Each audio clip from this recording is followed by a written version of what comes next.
This is question 5 from the third CSAT Sample Paper. In this question we're told g is a function from the set of all the numbers between 0 and 2 to the n to the set of all numbers between 0 and n. And there's one constraint, which is that g of 2 to the x is equal to x for x between 0 and n. And you're asked how many such functions are there. So if you want to have a go at this question yourself, pause the video now. Okay, so I think first it's helpful to think about what a function actually is, because then we know what we're counting. So a function is just a way of taking outputs and matching them to inputs. And we need exactly one output for each input. So we can't, if we look at our sets, we can't say take the number 1 from here and then map that to 2 different numbers from here. It has to be mapped to exactly one number from here. But we can, if we want, repeat outputs. So we could, for instance, map everything in here just to the number 0, if we were ignoring this constraint. Taking this constraint into account, it's more complicated. But we can repeat outputs.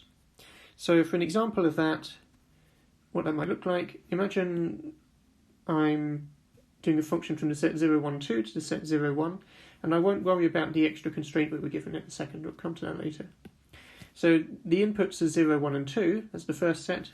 And then what outputs can I choose? Well, I could send everything to 0, as I said, or I could send everything to 1, or I could do a mixture, and there's going to be multiple different mixtures. So if we were counting the number of functions, ignoring the constraint, as I said before, then let's see, we've got 3 inputs and 2 choices for each input. We have to choose between 0 and 1 for each input.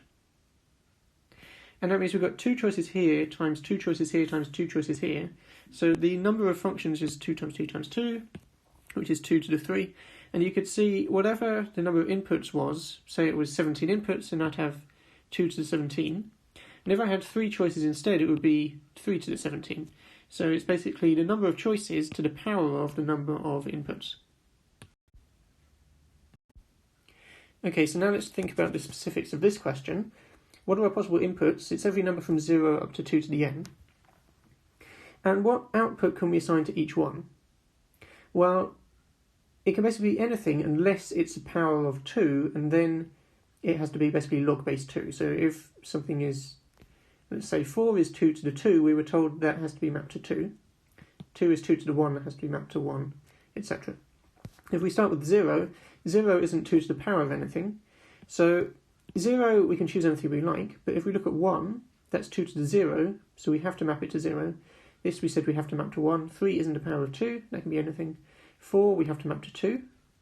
5 could be anything. 2 to the n minus 1, unless n is 1, in which case 2 to the n minus 1 would be 1, then this isn't a power of 2 itself, so in general we can choose anything for this. And 2 to the n, obviously, that has to be mapped to n. So now, what we actually said was when we're counting, what matters is the number of choices. So for some of these, there's only one possible choice, but for the others, we'll have to decide how many choices there are. And how many choices are there for 0? Well, it can be anything between 0 and n, which is n plus 1 choices. So you have to be careful. If it was 1 to n, it would be n choices, but because we've got 0 as a possible choice as well, it's n plus 1 choices.